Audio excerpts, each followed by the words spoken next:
Salut! Nu știu cum sunteți voi, dar eu de mic îmi doream siguranță financiară. Doream să ating succesul.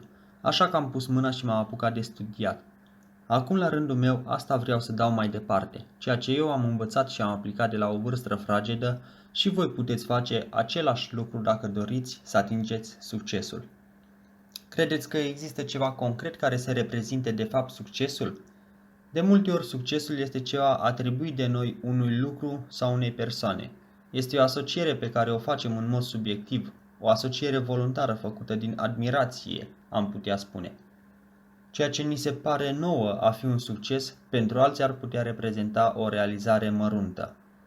Tindem să credem că cineva care deține o mașină frumoasă sau o casă mare este un om de succes. Dar așa să fie oare? Acesta este răspunsul la întrebarea: ce este succesul? O mașină în leasing pe care majoritatea nu și-o permit sau o casă frumoasă pentru care se luptă zilnic cu banca să nu le ia din cauza datoriilor?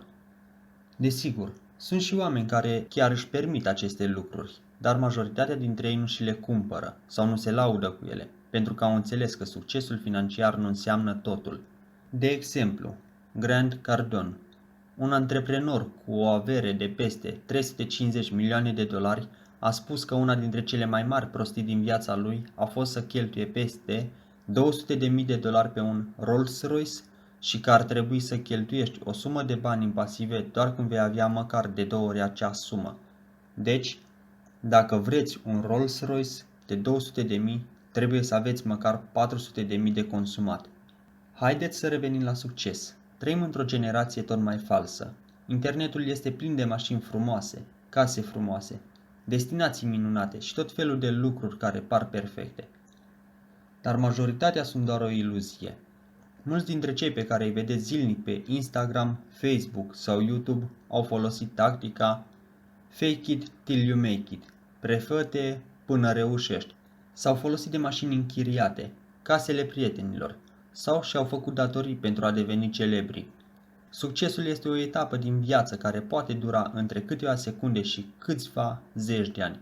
Majoritatea oamenilor se gândesc la succes ca la vârful unui munte foarte înalt, iar în vârful acestuia îi așteaptă fericirea și relaxarea. Dar asta înseamnă că după ce ai succes, viața ta e gata. Acest gen de gândire este dăunător și poate să te aducă din vârful muntelui înapoi jos într-o clipă. Altă întrebare. Atunci, cum arată succesul?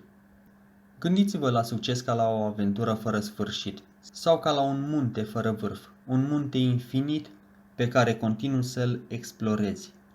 O vorbă spune că picioarele nu te dor când alergi, te dor când te oprești din alergat. Așa este și aici. Ai succes când continui să lucrezi pentru pasiunea ta, nu când ai ajuns într-un punct și te-ai oprit acolo. Succesul este suma unor eforturi mici depuse zilnic.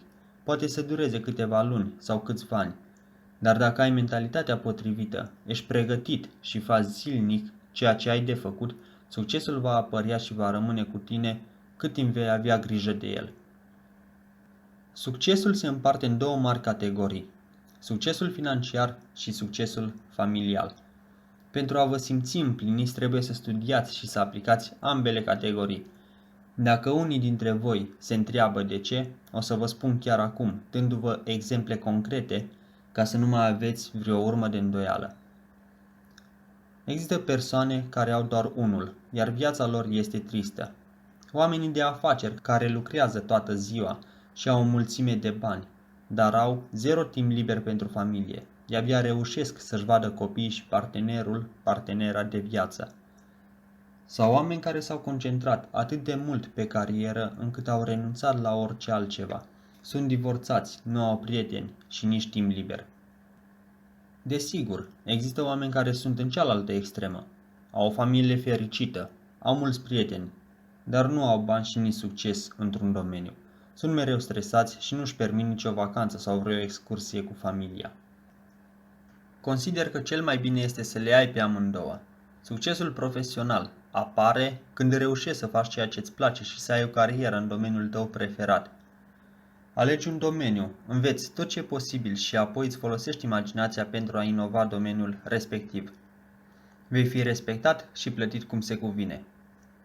dar ai grijă să nu cazi în capcana de a cheltui mai mult decât câștigi. Pune 10% din fiecare salariu deoparte și investește-i pe măsură ce reușești să strângi suficienți bani. Investește în ceea ce crezi și ceea ce te atrage. Fă-ți prieteni în domeniul tău și schimbă informații cu ei. Investește timp în oamenii apropiați, oferă-le încrederea ta și tratează-i cu respect. Ajută-i în momentele dificile și cere-le ajutorul când ai nevoie. Așa creezi o relație puternică, de durată. Petrece timp cu familia ta, spune-le despre problemele tale și lasă-i să te ajute. Fii activ și oferă-le încredere. Ai grijă de ei și susține-i tot timpul. Acesta este secretul pentru o familie fericită. Meditează, gândește-te, citește și relaxează-te. Cunoaște-ți corpul și mintea și observă ce te face mai fericit. Fă sport. Orice sport îți place și te atrage. Încearcă sporturi noi. Fă-ți prieteni noi cu care poți practica aceste sporturi. Învinge teama și încearcă tot ce nu ai încercat până acum. Dezvoltă-te și investește în tine. Niciodată nu știi destule, deci continuă să înveți. Deci, ce este succesul?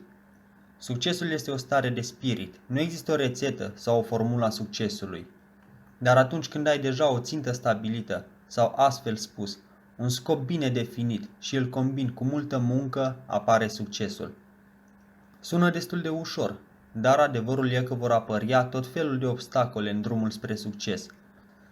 Desigur, în ziua de azi există nenumărate cărți despre oameni de succes, despre care poți citi. Nu spunem să nu faci asta, dar pentru că tot dispunem de mijloace moderne de comunicare și pentru că știm că timpul înseamnă bani, ne-am gândit să venim în ajutorul tău cu acest canal. Stați alături de mine și veți descoperi oameni de succes, dar mai ales poveștile lor de viață care le-au permis să atingă pragul succesului. Și nu uita, succesul este greu de atins, dar nu imposibil. Cu mult efort și implicare, atât tu cât și ceilalți veți putea deține într-o bună zi cheia care să descuie ușa succesului. Nu lăsa eșecurile să-ți marcheze și să-ți definească viața. Amintește-ți că succesul poate să fie rezultatul anilor de studiu și suma eșecurilor anterioare, din care este esențial să-ți înveți lecția de fiecare dată și să continui cu perseverență.